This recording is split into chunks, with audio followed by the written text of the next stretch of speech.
Assalamualaikum warahmatullahi wabarakatuh. Pemirsa Cilegon TV, senang sekali saya Maulana Wahid Fauzi bisa menyapa Anda semua dalam acara Talk Show Cilegon TV.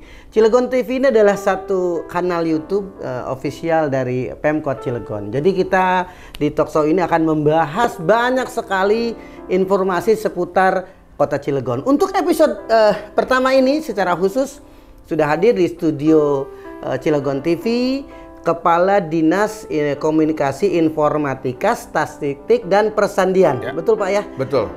Bapak Didin S. Maulana. Pak Didin, kumaha damang? Alhamdulillah. Karena kalau dari namanya Sunda ini ya, Didin S. Maulana. Betul, ya. suka bercanda. Ada Maulana sama kita. Iya, nih. satu marga. S-nya apa? S-nya dingin.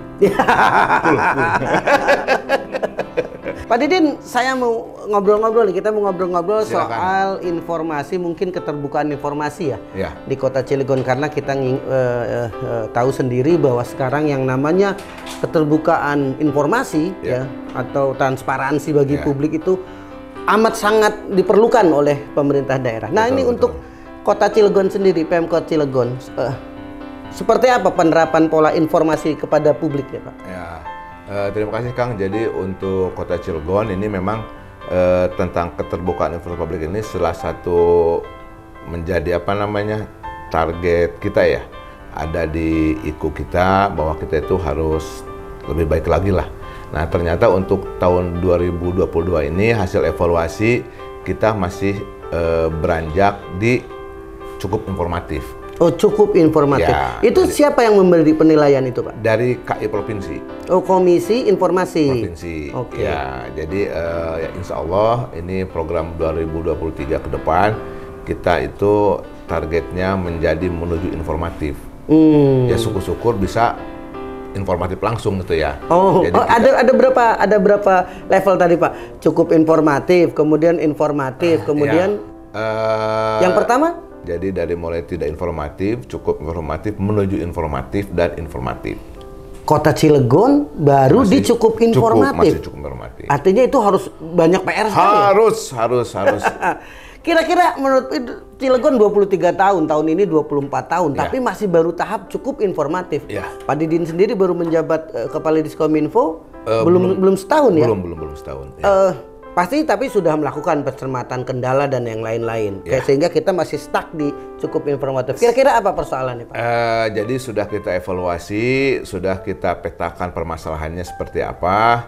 Nah, insya Allah ini sudah di tahun 2023 kita sudah bikin rencana aksi untuk kita menuju informatif dan kita akan evaluasi setiap bulan. Jadi ada beberapa hal yang memang ini kaitan juga dengan keterlibatan perangkat daerah. Nah, ini salah satu yang penilaiannya itu misalnya gini, kita telat untuk menyampaikan kaitan DPA tahun 2022 ke publik. Yang harusnya misalnya di bulan Februari, kita telat akhirnya di bulan April, Mei dan sebagainya. Mengapa itu? Ya, keterlambatan itu Pak? Ini karena masih ada beberapa OPD yang masih berpikiran bahwa itu tidak boleh diinformasikan kepada masyarakat. Padahal itu wajib diinformasikan kepada masyarakat kaitan DPA kita segala macam. Nah, ini kita juga sudah pendampingan kepada OPD juga agar segera untuk melakukan cepat informasi itu cepat. Berkaitan yang dengan DPA sekalipun itu perlu diketahui publik ya? Harus. Misalkan ada OPD, ada anggaran anggaran senilai sekian pembangunan, itu wajib itu. Nah, salah satunya kalau OPD sulit, kita langsung yang akan mengupload. Nah, jadi itu salah satu upayanya. Harapannya mereka ya, tapi memang kalau sulit kita langsung upload ke websitenya mereka masing-masing. Itu salah satunya. Terus selanjutnya kaitan dengan informasi dari website OPD juga ini masih kurang. Kadang-kadang saya tahun 2022 itu misalnya ke OPDA, dia masih menampilkan informasi tahun 2021, 2020. Saya sendiri ngerasain itu Pak. Kadang-kadang kalau saya sebagai jurnalis kemudian butuh data tentang Kota Cilegon. Kemudian saya butuh misalkan punten, ini misalkan tentang kependudukan, tentang luas wilayah, tentang atau ada pelayanan publik dan yang lain-lain. Ketika saya klik ternyata pas saya lihat ini update terakhir bulan sekian misalkan.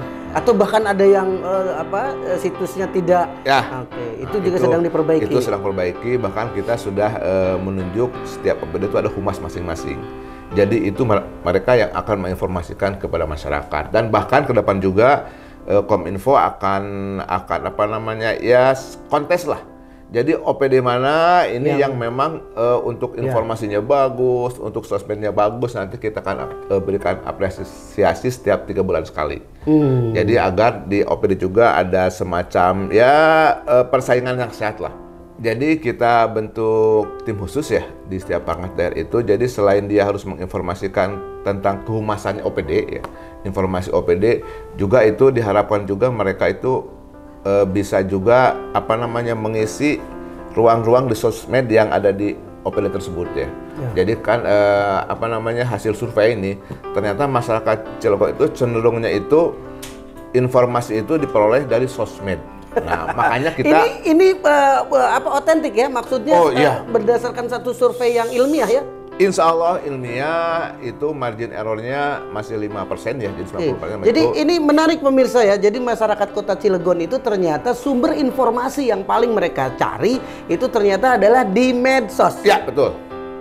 Siap. Menarik sekali ya. Ini medsosnya mungkin berarti termasuk medsos umum, milik publik maupun medsos milik pemerintah mungkin ya? Iya, betul. Oke, jadi artinya ini tugas pemerintah bagaimana caranya mengelola medsos-medsos yang ada sebagai sumber informasi bagi publik. Komunikasi bagi pemerintah. Jadi artinya kalau misalkan masyarakat Kota Cilegon nih kalau mau nyari informasi bisa cukup di medsos OPD bersangkutan? Seharusnya bisa ya. Jadi ternyata masyarakat Cilegon itu satu ke medsosnya. Medsos juga ini kita pilih lagi. Apakah di WhatsApp, Instagram atau ada lagi. Ada lagi. Nah, ternyata mereka itu sering membaca informasi dari WhatsApp. Nah, jadi modelnya model share. Model share. Jadi misalnya ada informasi di media cetak atau online itu di-share lewat baru baca. Nah, itu berarti termasuk link-link berita ya? Betul sekali. Berita. Nah, jadi itu yang akan kita optimalkan karena masyarakat Cilegon itu menyenangi informasi dari sosmed. Berarti kita juga harus mengikuti keinginan masyarakat lah. Kita juga harus perbanyak informasinya melalui sosmed juga. Baik. Seperti itu. Pak, kalau tadi kemudian ada sistem penilaian berkala dari Komisi Informasi tadi, itu bagaimana sistem penilaiannya? Apakah per bulan, atau per bulan, per semester, atau per tahun? Bagaimana sehingga nanti Kota Cilegon bisa naik dari cukup informatif tadi menjadi informatif? Targetnya informatif kan? Pasti. Inginnya kalau kita ngelihat karakter Pak Wali Kota. Nggak mungkin yang kedua kan, harus yang informatif ya. Betul. Nah, jadi ternyata Kang di KI itu penilaiannya tidak hanya misalnya penilaian dari mulai bulan Mei Juni ya, tidak, tapi kita dari awal karena dia menggunakan aplikasi. Jadi dari mulai awal tahun kita harus sudah siap nih. Misalnya di Februari kita upload tuh DPA segala macam, misalnya aturan dan segala macam itu harus karena dia ngelihatnya itu kapan nih di uploadnya. Jadi kalau misalnya kita DPA di-upload di Juni itu nilainya udah kurang. Jadi kan udah banyak yang pelaksanaan kegiatan tuh. Nah, seperti itu. Jadi betul-betul hampir bulan sama seperti media massa pada umumnya aja ya. Jadi aktual sekali. Jadi bulan per bulan tuh dipantau seperti apa informasinya, termasuk juga informasi dari Kota Cilegon dan perangkat daerah juga. Dia tiap bulan ada nggak tuh informasi ke masyarakat. Misalnya ada kegiatan A dipublish, kegiatan B dipublish. Itu harus seperti itu. Jadi mereka pantau terus di Cilegon Wide ini yang memang harus kita. Pak Kadis, ini waktunya kan terbatas, kita singkat sekali ya. Tapi saya masih ada yang dibahas nih berkaitan dengan Kota Cilegon itu kan digembar-gemborkan nih Pak Wali kan, maksudnya bahwa ingin mewujudkan Kota Cilegon sebagai smart city. Nah, kalau kita bicara smart city, semua serba online, serba digital. Nah, ini kan juga ada hal yang agak rawan ya berkaitan dengan cybercrime. Nah, dengar-dengar nih Pemkot Cilegon juga sudah meluncurkan program antisipasinya ya untuk cybercrime itu, C-Cert itu. Bisa dijelaskan? Jadi semacam antisipasi terhadap gangguan cyber ya di Kota Cilegon. Jadi Cilegon itu di launching tahun kemarin lah akhir tahun itu ke 27 kabupaten kota se-Indonesia. Oh, bersamaan? Ya, jadi itu... Ini berarti semacam instruksi dari pusat? Iya, betul. Harus ada. Cilegon sudah melaksanakan, kita kerjasama dengan BSSN.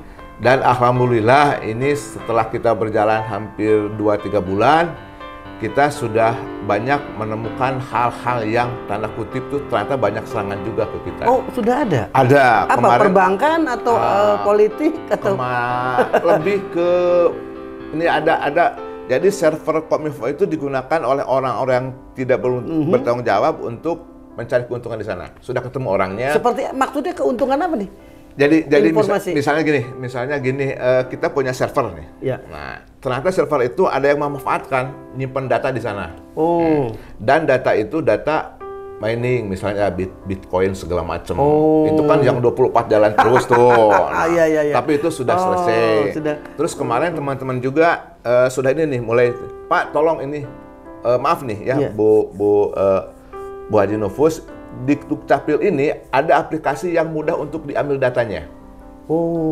Jadi tim kita sudah menemukan tuh. Jadi misalnya gini, kode segala macam itu langsung keluar nama, alamat, penduduk segala macam itu.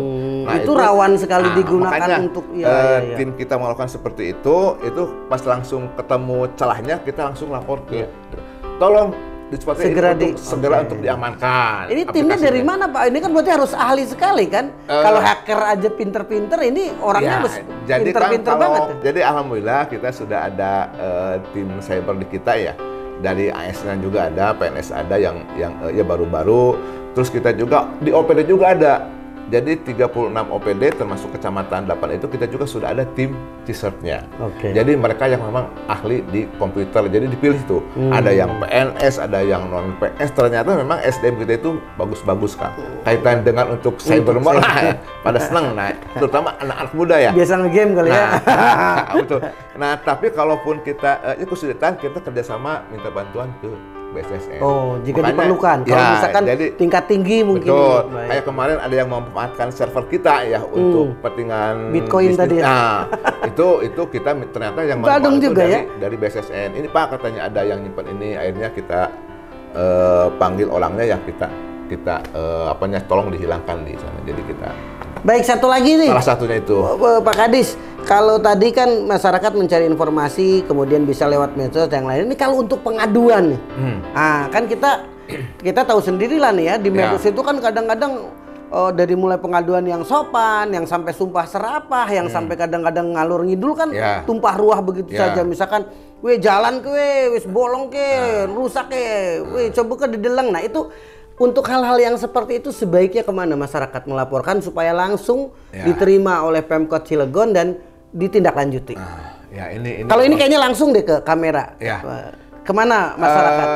Jadi ini sebetulnya kita ada khusus aplikasi untuk tingkat nasional ya, yang namanya SPAN Lapor. Jadi mereka bisa mengadukan semua apapun, termasuk misalnya jalan rusak, ada yang misalnya termasuk ada dugaan korupsi segala macam itu, atau kekerasan rumah tangga boleh? Bisa dilaporkan ke SPAN Lapor, sebetulnya ada seperti itu ya. Nah, tapi kadang-kadang masyarakat juga ingin direspon cepat ya. Itu kan biasanya melalui medsos ya. Nah, kita juga rencana juga kita akan siapkan khusus kanal untuk pengaduan masyarakat di medsos. Itu terus yang satu lagi juga ini kaitan dengan pengaduan juga, sebetulnya ini lebih ke call center ya. Misalnya ada kecelakaan kebutuhan ambulans segala macam, atau bencana alam mungkin ya. Itu kita ada yang namanya call center 112. 112. 24 jam itu silahkan semua WA, chat, telepon langsung gratis. Free, itu 112 aja langsung, nanti kita tim ada 24 jam untuk masyarakat yang memang memerlukan informasi atau memerlukan tindakan yang harus cepat ya. Misalnya ada kecelakaan, ada pohon tumbang, ada binatang buas di jalan. Terus ada misalnya motor itu kebut-kebutan di motor ya. Balap liar misalkan. Balap liar itu paling sering diinformasikan ke 112. Ada balap liar langsung ke tim Polres Tubaturu. Baik, begitu mungkin. Pak Kadis, terima kasih banyak informasinya. pemirsa Cilegon TV, demikian Talkshow Cilegon TV kali ini. Semoga apa yang kami bahas barusan ada manfaatnya bagi kita semua, terutama masyarakat Kota Cilegon, dalam upaya kita sama-sama nanti ya Pak Kadis mewujudkan Kota Cilegon yang baru, modern dan bermartabat. Saya Maulana Wahid Fauzi undur diri. Sampai ketemu lagi di Talkshow berikutnya. Terima kasih. Wassalamualaikum warahmatullahi wabarakatuh. Waalaikumsalam warahmatullahi wabarakatuh.